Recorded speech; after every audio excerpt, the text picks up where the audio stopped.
समय संजोग से मेरे प्रतिद्वंदी भारत सिंह सिसोदिया जी थे। बैनर पोस्टर जैसा कोई भी विषय नहीं है। महिला सीट हो गया है, ऐसी कोई हमारी पारिवारिक तैयारी नहीं है। हमारा प्रत्याशी ही विजयी होगा, ये मैं संकल्प के साथ कह सकता हूँ। पार्टी कहीं ना कहीं पे सपोर्ट करती तब ये बड़ा चुनाव निकल पाता है। हम लोगों का ही मुकाबला होता तो अच्छा होता, आमना सामना होता तो। निकाय चुनाव के साथ साथ पंचायत चुनाव की तारीखों की घोषणा पूरी हो चुकी है, आरक्षण भी तय हो चुका है। ऐसे में कई ऐसे क्षेत्र हैं जहां पर जो नेताजी चुनाव लड़ने वाले थे उनका समीकरण इसलिए बिगड़ गया क्योंकि वो सीट जो है महिलाओं के लिए आरक्षित हो गई। अंबिकापुर सरगुजा जिले का एक ऐसा सीट है जो क्षेत्र क्रमांक 1 है, वो भी महिला को लेकर आरक्षित हुआ है। यहां से जो कांग्रेस के जिला अध्यक्ष हैं राकेश गुप्ता, वो जिला पंचायत सदस्य थे। इसके अलावा जो तैयारी थी भाजपा जिला अध्यक्ष भारत सिंह सिसोदिया की, उनके भी बैनर पोस्टर वहां पर लगे हुए हैं। ऐसे में माना यह जा रहा था कि 2 जिला अध्यक्ष जो हैं वो आमने सामने हो सकते हैं, लेकिन अब जब महिला आरक्षण तय हुआ है तो क्या 2 जिला अध्यक्षों की, भाजपा और कांग्रेस की जिला अध्यक्षों की जो धर्मपत्नियां हैं वो चुनावी मैदान में होगी, इसको लेकर जो दिलचस्प स्थिति बन गई है, ये बात करने के लिए हम सीधे पहुंच चुके हैं जो कांग्रेस जिला अध्यक्ष हैं राकेश गुप्ता जी के पास। राकेश जी, जिस तरह से जिला पंचायत क्षेत्र क्रमांक 1 है, वहां से आप चुने गए, जिला पंचायत सदस्य भी रहे, इस बार भी आपकी तैयारी थी, लेकिन समीकरण जो आरक्षण ने बिगाड़ दिया। अब किस तरह की स्थिति, क्या रणनीति? आरक्षण एक प्रक्रिया है। महिला आरक्षण, महिला सीट वो हुआ ऐसे भी, लेकिन आरक्षण तो बिगाड़ा वो पिछड़ा वर्ग को। हम लोगों को तो चलिए पुरुष सीट था, वो महिला हो गया। 50% आरक्षण महिलाओं को देना, उसमें गया। मेरी तैयारी थी, मैं 2 बार जीता।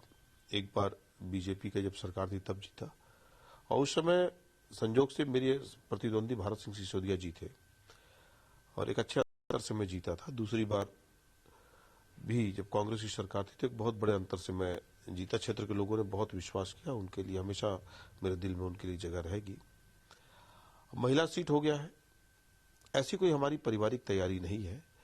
पार्टी से जो लड़ेगा, जिसको हमारे मुखिया टीएस सिंहदेव जी और पार्टी के लोग जिसके नाम पर सहमति बनाएंगे, वैसे तो पंचायत चुनाव पार्टी लेवल पे होता है, लेकिन जिला पंचायत में पार्टी कहीं ना कहीं पे सपोर्ट करती तब ये बड़ा चुनाव निकल पाता है। तो पार्टी जो तय करेगा उस कैंडिडेट का हम लोग सपोर्ट करेंगे।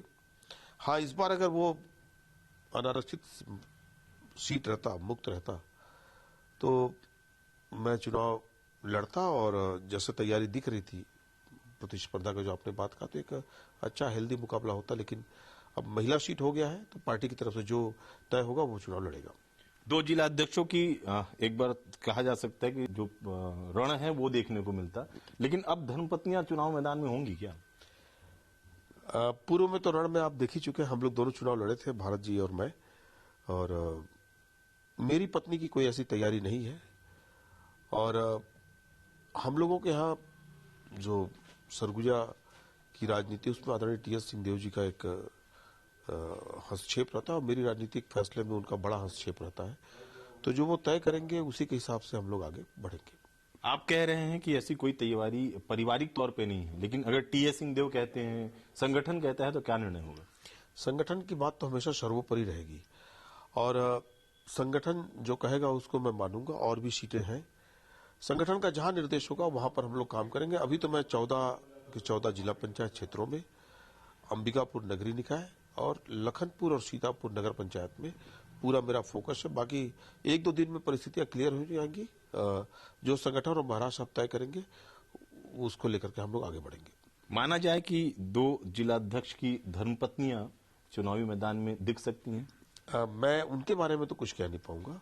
मेरे बारे में, मेरे राजनीतिक फैसला में एक बड़ा अहम भूमिका, जो मैंने कहा, एक तो संगठन का, मैं संगठन का खुद ही मुखिया हूं जिले का, तो वो प्लस टीएस सिंहदेव जी और क्षेत्र के लोग जो तय करेंगे उसके हिसाब से हम लोग आगे बढ़ेंगे।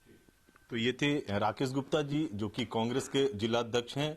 उनका साफ तौर पर कहना है कि अब महिला आरक्षण तय होने के बाद वो फैसला जो है वो टीएस सिंहदेव और जो संगठन है वो तय करेगा। ऐसे में कयास ये लगाए जा रहे हैं कि अंबिकापुर का जो क्षेत्र क्रमांक 1 है, वहां पर जो भाजपा और कांग्रेस की जो जिला अध्यक्ष हैं उनकी धर्मपत्नियां चुनावी मैदान में हो सकती हैं।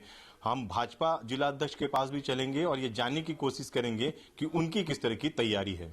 चुनाव की रणभेरी बज चुकी है, तारीखों की घोषणा हो चुकी है और जिला पंचायत क्षेत्र क्रमांक 1 ऐसा क्षेत्र है जहां से जो परिस्थितियां जो बन रही हैं, 2 जिला अध्यक्ष भाजपा और कांग्रेस की धर्मपत्नियां चुनावी मैदान में हो सकती हैं। ऐसा इसलिए क्योंकि जो कांग्रेस के जिला अध्यक्ष राकेश गुप्ता है वो वहां से जिला पंचायत सदस्य हैं, लेकिन अब चूंकि महिला यहां पर जो सीट वो आरक्षित हो गई है, ऐसे में ऐसा माना जा रहा है कि वो अपनी धर्मपत्नी को मैदान में उतार सकते हैं। दूसरी तरफ भारत सिंह सिसोदिया हैं जो कि तैयारी में थे कि वहां से जिला पंचायत का चुनाव लड़ेंगे, लेकिन अब जब महिला सीट है तो ये भी संभावना जताई जा रही है कि जो भारत सिंह सिसोदिया जी हैं वो भी अपनी धर्मपत्नी को चुनावी मैदान में उतार सकते हैं। कांग्रेस के जिला अध्यक्ष से हमने बात की, वो तैयार हैं। उनका कहना है कि पार्टी मौका देती है तो वो किसी भी प्रत्याशी, वो विपक्षी प्रत्याशी के सामने चुनाव लड़ने को तैयार हैं। भारत सिंह सिसोदिया क्या कहते हैं? भारत जी, तैयारी थी, बैनर पोस्टर लग गए थे आपके, अब परिस्थितियां बदली हैं, आपके पास जिला अध्यक्ष की जिम्मेदारी भी है, महिला सीट के लिए आरक्षण भी हो गया है, अब किस तरह की तैयारी में आप और आपकी पार्टी? बैनर पोस्टर जैसा कोई भी विषय नहीं है।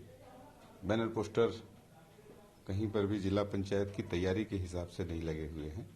हाँ, कुछ वॉल राइटिंग जैसा सुकन्या समृद्धि योजना और महतारी वंदन योजना, धान के मूल्य को लेकर के कुछ कार्यकर्ताओं के द्वारा इस शाह में दीवार लेखन जरूर किया गया था। आने वाला समय जिला पंचायत के भी चुनाव का है। वार्ड क्रमांक क्षेत्र क्रमांक 1 जो है वो भी, उस क्षेत्र में मेरा निवास भी है। चुनाव के तैयारी में हम लोग हमेशा रहते हैं और पार्टी जब आदेश करती है हम चुनाव में उतरते हैं। हम लोगों की तैयारी हमेशा रहती है। इस बार भी हम लोगों की तैयारी थी। जो आरक्षण है उस व्यवस्था में महिला आरक्षण हो गया और महिला सीट आरक्षित होगी। सामान्य महिला सीट है। पार्टी का कोई न कोई प्रत्याशी जरूर चुनाव में उतरेगा और हमारा प्रत्याशी ही विजयी होगा, ये मैं संकल्प के साथ कह सकता हूं। अभी जो वर्तमान में जो कांग्रेस के जिला अध्यक्ष हैं राकेश गुप्ता जी, उस इलाके से जिला पंचायत सदस्य हैं, आप भी मुकाबला उनके साथ कर चुके हैं। अब लगता है कि दोनों धर्मपत्नियों के बीच में चुनावी रण देखने को मिलेगा? हम लोगों का ही मुकाबला होता तो अच्छा होता, आमना सामना होता। तो अब रहा सवाल पत्नियों का, तो कांग्रेस की ये परंपरा है, उनके यहाँ पारिवारिक पृष्ठभूमि के आधार पर भी टिकटें तय होती हैं। उनके बाद उनकी पत्नी, उनके बाद उनका बच्चा, बहुत सारी ऐसी बातें होती हैं। हम लोगों के यहाँ पार्टी तय करती है और पार्टी ने अगर तय किया कि आपकी पत्नी को चुनाव लड़ाना है तो पत्नी को भी चुनाव लड़ाने के लिए हम लोग तैयार हैं। हालांकि हमारे यहाँ जो भी स्थिति बनेगी आने वाले समय में, ये निर्णय पार्टी ही करेगी। परिणाम को किस तरीके से देखते हैं? परिणाम हम लोगों के पक्ष में है। धन्यवाद। ये थे जिला अध्यक्ष भारत सिंह सिसोदिया जी, जिनका साफ तौर पर कहना है कि प्रत्याशी कौन होगा ये तो पार्टी तय करेगी, लेकिन वो इस बात को लेकर भी तैयार हैं कि अगर पार्टी उनकी धर्मपत्नी को मैदान में उतारने का निर्देश देती है तो वो इसके लिए भी तैयार हैं और उनका दावा है कि जो जीत होगी वो भाजपा के प्रत्याशी की होगी। ऐसे में कहा जा सकता है कि जो सरगुजा जिले का जिला पंचायत क्षेत्र क्रमांक 1 है, वहां दिलचस्प मुकाबला देखने को मिल सकता है और इस बार भाजपा और कांग्रेस दोनों ही दलों के जो जिला अध्यक्ष हैं उनकी धर्मपत्नियां मैदान में उतर सकती हैं। कैमरामैन दीपक गुप्ता के साथ अभिषेक सोनी, IBC 24, सरगुजा।